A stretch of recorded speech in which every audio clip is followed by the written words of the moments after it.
only they came with a 50, claiming our crowd is their crowd. So that merely indicates the 400,000 MIC members, not even 40,000 with Dr. Samiyavelu. Today's message is clear. The 50 people represent the 5,000 is the ratio. Clearly, that's the current status. So Dr. Samiyavelu, for the good of the country, nation, Indian community, for a Barisan National, he should step down today for the cause of the action of their branch leaders, the hooligans, arrogance. We are peaceful. We conduct the meeting on Ahimsa manner. We thought not to hold our mic and have a special prayer for the country, for the PM, for the unity of the Indian community, including Dr. Samiyavelu. You are supposed to forward the memorandum. Even we thought of inviting Dr. Samiyavelu for today's function.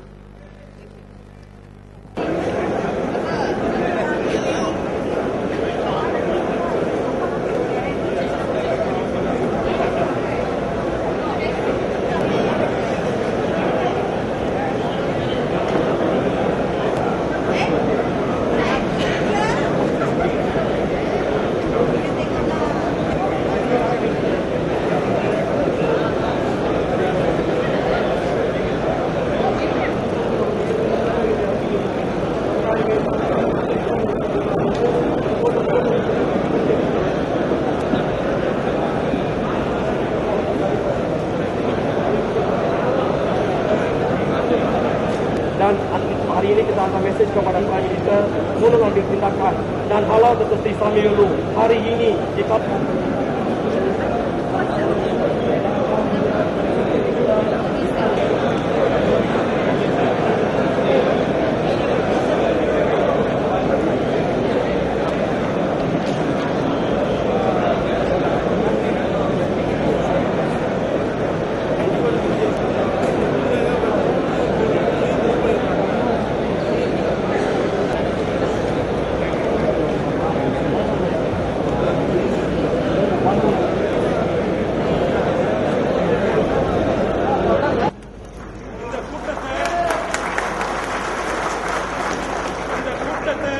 விரும்புறவங்க தான் இந்த கூட்டத்துக்கு வரலாம் போடுங்க.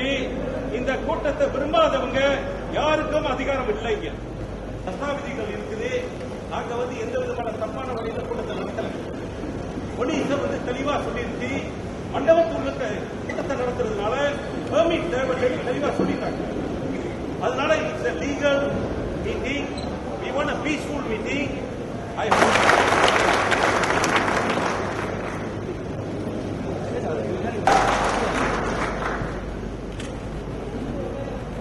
இன்றா 25 November எல்லாரும் இருந்தோம். BMP இல்ல, PKL இல்ல, MIC இல்ல, எல்லாரும் இருந்தோம்.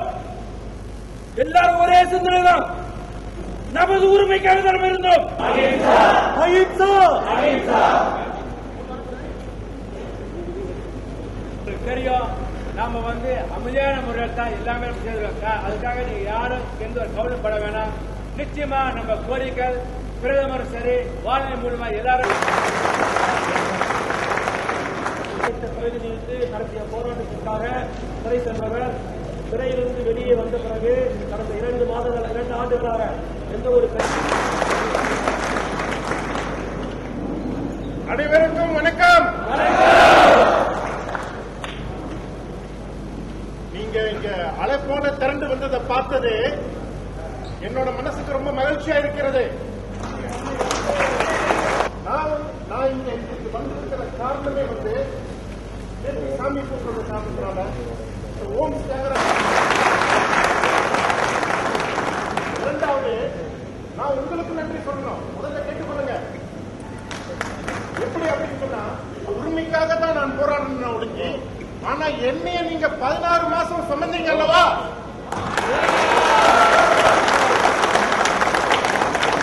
அதுக்கு நான் என்ன கைமாறு செய்ய போறேன்? இந்த கை நன்றி நன்றி.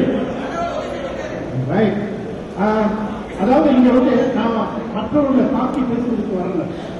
அதுக்கு எனக்கு நேரம் இல்லை. நம்ம விவேகமான ஒரு திட்டங்களை அமைத்திருக்கோம். அது எந்த அளவுக்கு நீங்க தப்பான எண்ணத்துல தப்பான கண்ணோட்டத்துல பார்க்காதீங்க.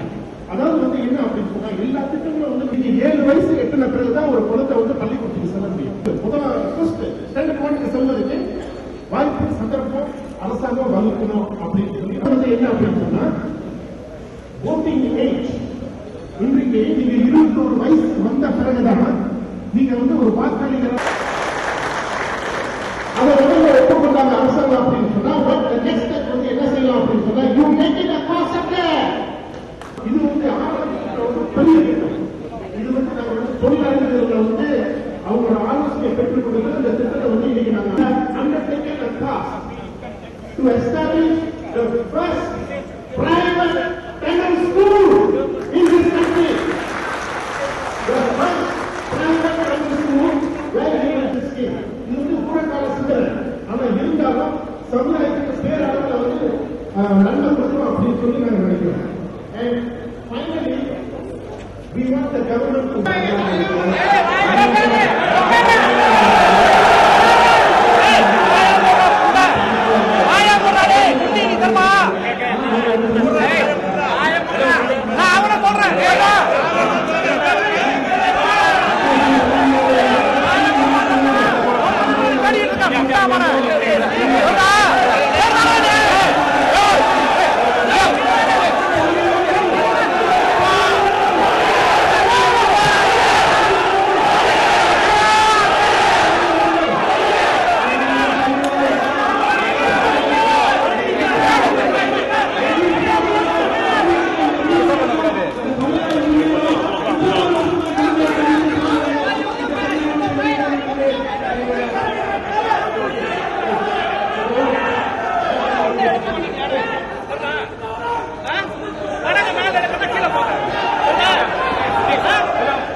இந்த திட்டத்துக்கு திரளாக வந்திருக்கிறது.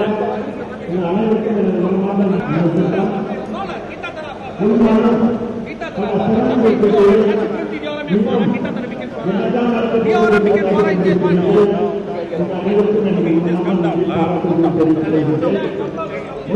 நான் கூறியுள்ள அரசியலை பேசுவது belakang.